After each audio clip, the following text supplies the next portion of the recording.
Once upon a time, there was a little girl who lived in a village at the foot of a dark forest. Everyone in the village was afraid of the forest because it was full of unknown secrets.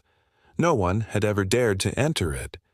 But the little girl was very curious. She wanted to know what was inside the forest. One day, while playing by the river, she saw a little rabbit. The rabbit was very beautiful with white fur and a long, bushy tail. She wanted to catch it, but the rabbit was too quick for her. It kept jumping over the bushes and flowers and finally disappeared into the dark forest. The girl was determined to find the white rabbit, so without telling anyone, she entered the dark forest. As soon as she stepped into the forest, the trees seemed to close in on her. Their branches formed a canopy overhead, blocking out the sunlight and plunging the forest into darkness. The girl was scared, but she continued walking. She walked for a long time until she came across a small clearing. In the middle of the clearing was a huge, ancient tree with gnarled branches that reached up to the sky like the arms of a skeleton. Underneath the tree was a small house made of twigs and leaves. The girl approached the house cautiously. She could feel the eyes of the forest on her, watching her every move. As she neared the house, she heard a voice. It was a deep, raspy voice that seemed to come from the tree itself. "Who's there? Who's come to disturb my peace?" The girl was terrified. She couldn't see anyone, but she could feel the presence of something ancient and powerful all around her. "I'm sorry," she said, her voice trembling. "I didn't mean to disturb you. I just need to find the white rabbit." The voice chuckled, and it sounded like dead leaves crunching underfoot. "The white rabbit," it said. "He's no ordinary rabbit, little girl. If you want to find him, you'll have to face the guardian of the forest." The girl was scared, but she wasn't about to give up. She had come too far to turn back now.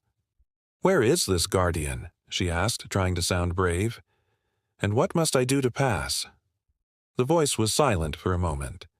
"The guardian is always near," it said finally, "and to pass, you must face your fears and find the hidden key."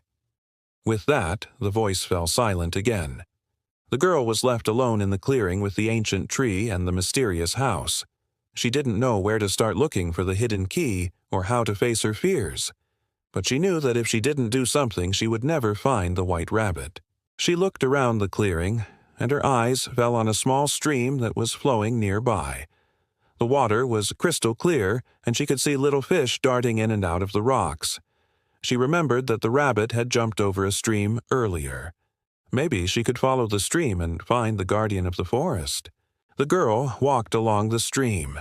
The trees were so close together that the canopy above barely let in any light. The air was damp and smelled like moss and decay. She could hear the sound of running water all around her. Suddenly, the trees opened up, and she found herself in a large cavern. The cavern was filled with sparkling crystals that glittered in the dim light. In the center of the cavern was a huge pool of water, and sitting on the edge of the pool was an old, wizened man. He had a long white beard that reached down to his knees, and his eyes were closed as if he were meditating. The girl approached the old man cautiously. "Are you the guardian of the forest?" she asked. The old man opened his eyes and looked at her. "Who are you?" he asked. "Why have you come to the forest?" The girl took a deep breath. "My name is not important," she said, "and I've come to find the white rabbit." The old man was silent for a moment. "The white rabbit is not here," he said finally. "He's gone." The girl was devastated. She had come so far, and now the rabbit was gone. She felt like giving up. But then she remembered how determined she had been to find the rabbit. She wasn't about to give up now. "Please help me," she said to the old man. "I need to find the white rabbit." The old man looked at her for a long time. Finally, he spoke. "Very well," he said. "I will help you, but you must promise to do whatever I ask of you." The girl didn't hesitate. "I promise," she said. The old man smiled. "Good," he said. "Then let us begin." To be continued.